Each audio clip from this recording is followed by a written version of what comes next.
We went to DC and it was pretty rough. Yeah, so we were there for J6 and walking around some of those neighborhoods was kind of sketch. It was. The locals told us, don't, beware, don't go into certain neighborhoods. Stay inside at night. The first night we stayed in a really rough neighborhood, and I'm glad that we left the next day because that was a little scary. We were getting some looks, I'm not going to lie. Yeah, especially going around in our Trump gear and all of that. Looking at us like, what is going on over here?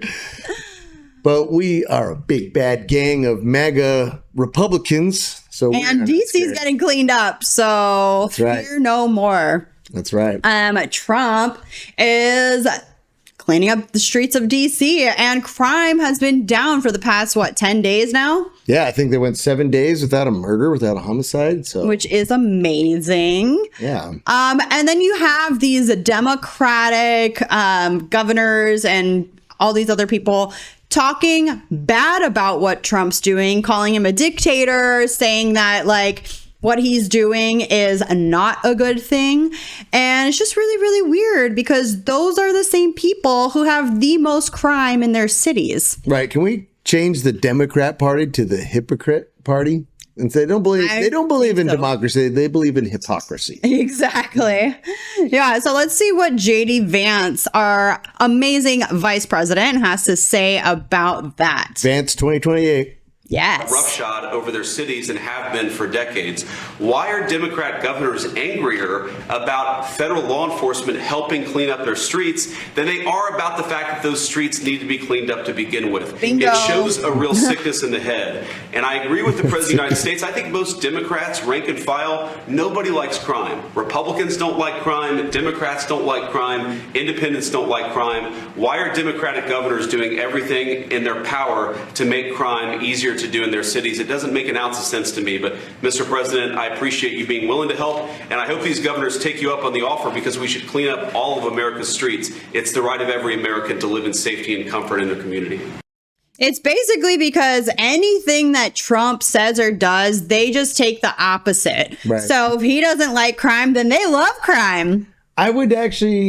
I disagree with him. I think the Democrats, they do like crime. They do like crime. I mean, he was trying to, be positive and project goodness onto them and be a good leader in that by saying that. But we all know that they do actually like crime. Right. I mean, if you've been to California and you've seen all the lawlessness and all the homelessness and all of it, they do not give that much of a darn about crime, about homelessness and stuff like that. I know they run on these issues. Yeah, I was going to say, because they use those issues to have talking points in their campaigns, and they hope to get elected off of that. Right. It's the old what's the phrase? Problem, reaction, solution. They create the problem, or they let the problem fester and become malignant.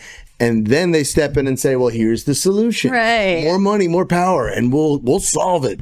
Oh, it's getting worse? Okay, well, we just need more power and more money. Look at the rail system. Yeah, great job there, Democrats. But we all know that. We all know that. We are waking up to that. That's right. Crime insulates itself, guys. You know this, right? Criminals want more criminals around them and more crime because that makes it safer for them. Right. And, with people like the exact opposite, like Trump doesn't want a bunch of criminals in DC where they could possibly, take a shot at him or something like that. He's already had multiple attempts on his life. So he just wants the country to be better and safer for everyone. That was part of his whole campaign, right? Make America safe again. Make America strong again. All those that he did, safe was part of that, and he's delivering on that, and they don't like it. Yeah, here's the thing that's really big to keep in mind when, if you're going to have an honest debate with somebody, the difference is that Trump is not up there saying things that he does not believe. He's not up there lying about what he knows to be true, and that's the difference with the Democrats, because the Democrats will say things like Black Lives Matter, right? Black Lives Matter. Well, what happened to Black Lives Matter? Because last I checked, DC was mostly POC, right? Yeah. So if there are primarily, or at least a significant amount of the population who are Black lives, then you think you would want to save every single one of them.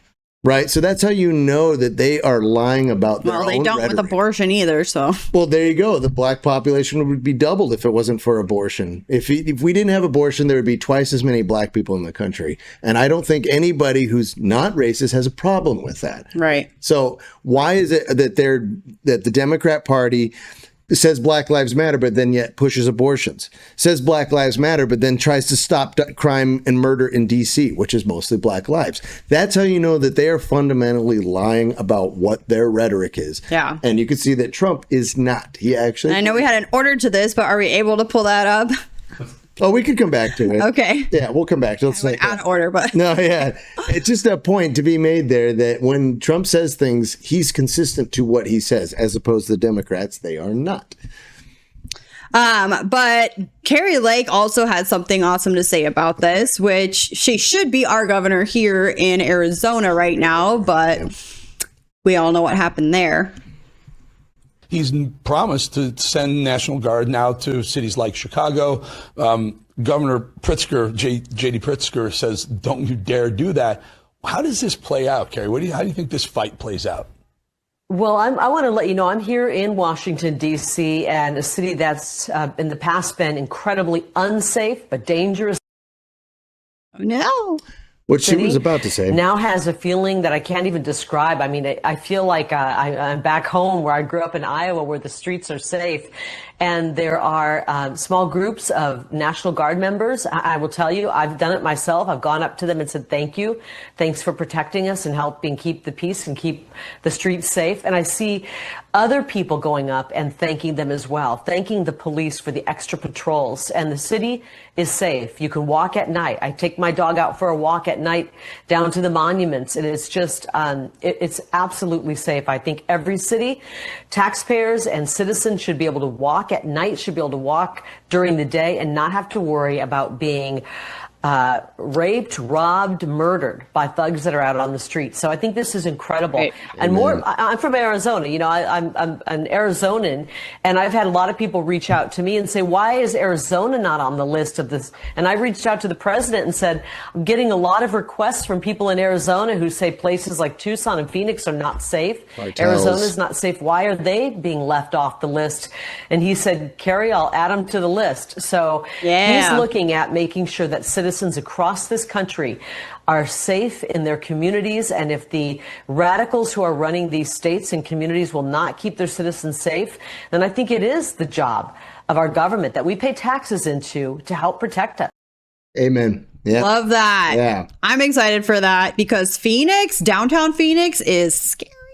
And Especially around the Capitol. oh yeah, the cartels run a large portion of many cities around the United States. In this, Especially border city or border states. yeah, I had a friend who used to have a problem with drugs. I'll just kind of say that, and he told me that you could get heroin on any drug really on any corner in the whole anywhere in the city in 15 minutes. That's insane. And he was getting it from the cartels. So we know for sure that they have operations around the country, especially here in Arizona. Obviously, we're right next to Mexico. They need to be shut down. That's that. If China was doing this, if anybody else, and look how many people die of fentanyl every single year. Too many. Too many. Hundreds of thousands of people, mostly young people. If anybody else had done that, I mean, that's like more than like the Civil War in 1 year, So if I'm all about Trump sending the National Guard from city to city to start wiping these threats out. And that's what I absolutely believe should do around the country. And then even beyond that, around the world for countries that want us there. If countries like Congo or whatever, Sierra Leone wants to stop the death squads, the child death squads and people like Joseph Kony, then they say, hey, come on in. Cool, we'll be there. That way we don't have to start a war, but we can just bring in troops to knock out these crime-infested areas one by one.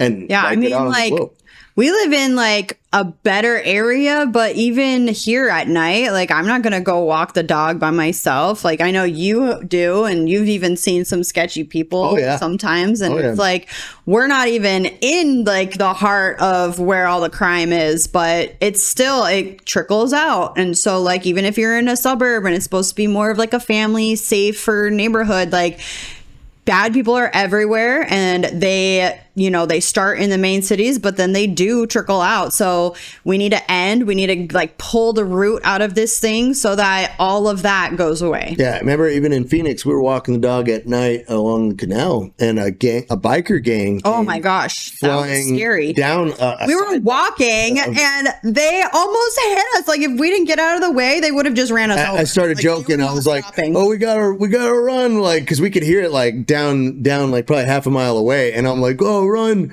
They're after us!" Like, wait, no, actually, and I was we need to get out of here. Remember, I had to go run and grab our dog and pick him up, and they did not stop at all. I was like, wow, they're getting really close. Yeah. And then we, got off onto the rocks. They would have just, ran us over. I remember bringing that up to someone, and the first thing they said was, "Oh, that was basically cartel that moving stuff."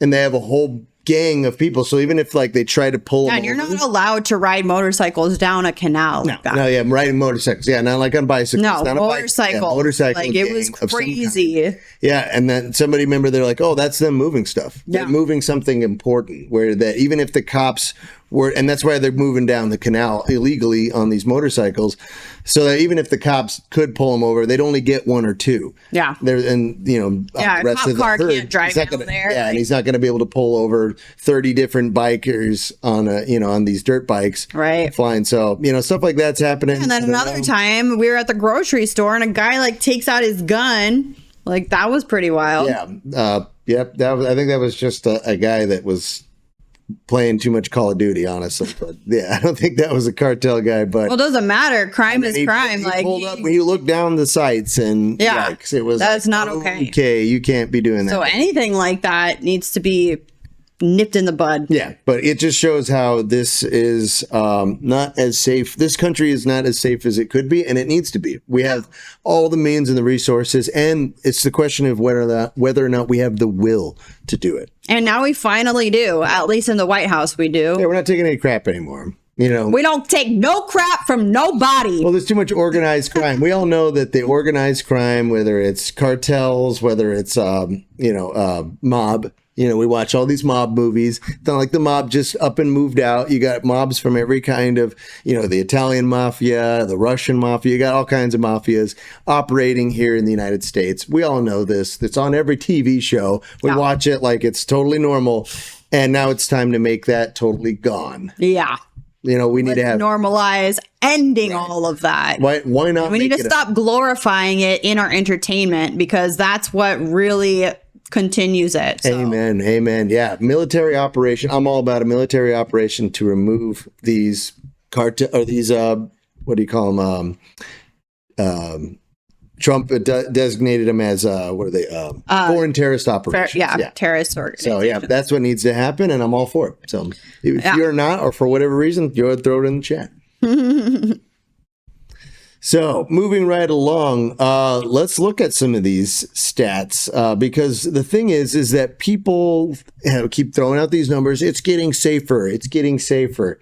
Well, do we really know that? Because it seems like the way they get away with everything is by cooking the books, right? Right. And we can't get a real fix on reality if we can't get some straight numbers.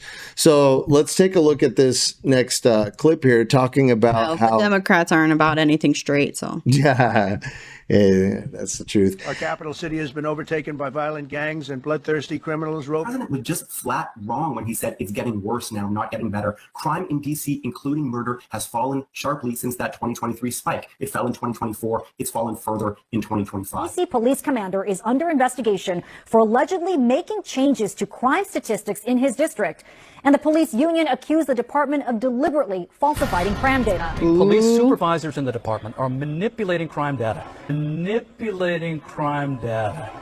to make it appear violent crime has fallen considerably when compared to last year. This is a directive from the command staff, is that they want to make sure that these classifications of these reports are adjusted over time to make sure that the overall crime stats stay down. Today, the department's website says violent crime is down 25% when compared to the same time last year, and overall crime is down 8%.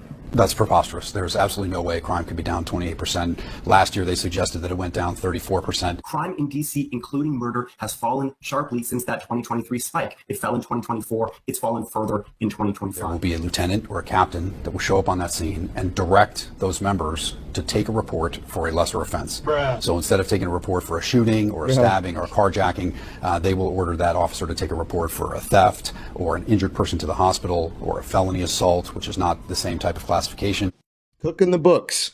So, I mean, just to reiterate they're changing what the classification of the people doing the report. So that's the police command.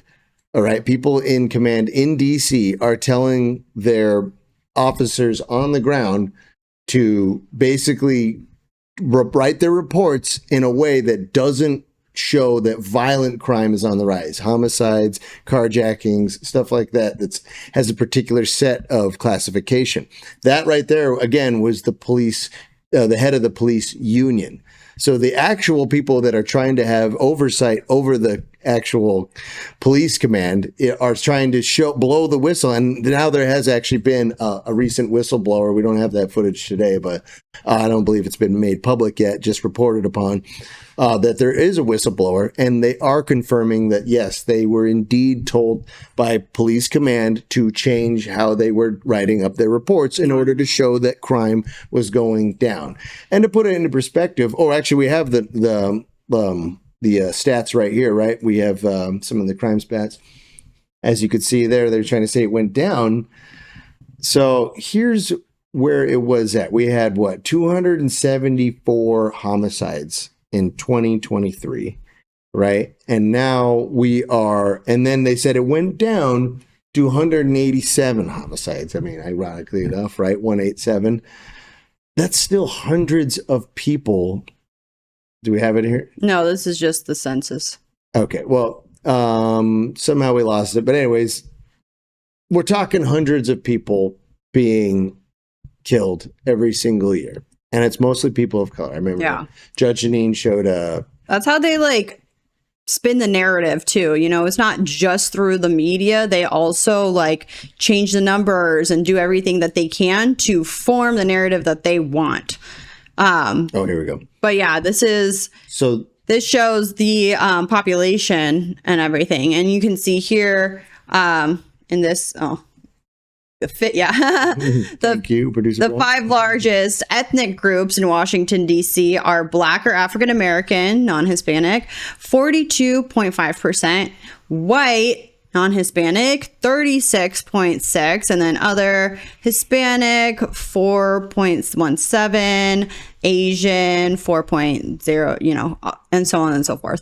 But basically, Black African American population is the highest in DC. So yeah, if you really do care about Black lives, why aren't you thrilled that Trump has been stopping all these murders from happening to mostly Black people? Right. You don't have to even like Trump or praise him. You could just say, well, a broken clock's right twice a day. But they won't do that. They won't even give him anything. That's how you know they don't really care. Yeah. It's never was about Black lives. It's always about virtue signaling, because everybody wants to be the hero, guys. If you're a debate and someone says, well, why would anybody do that? Because there's an innate, inherent reason. And we talked about this on the other show, that there's an inherent feeling to want to feel like you're the hero, you're the good guy. So people care more about that than they actually do about saving lives. Right. As we could see right there, 42% Black, and then even the 4% of Hispanic,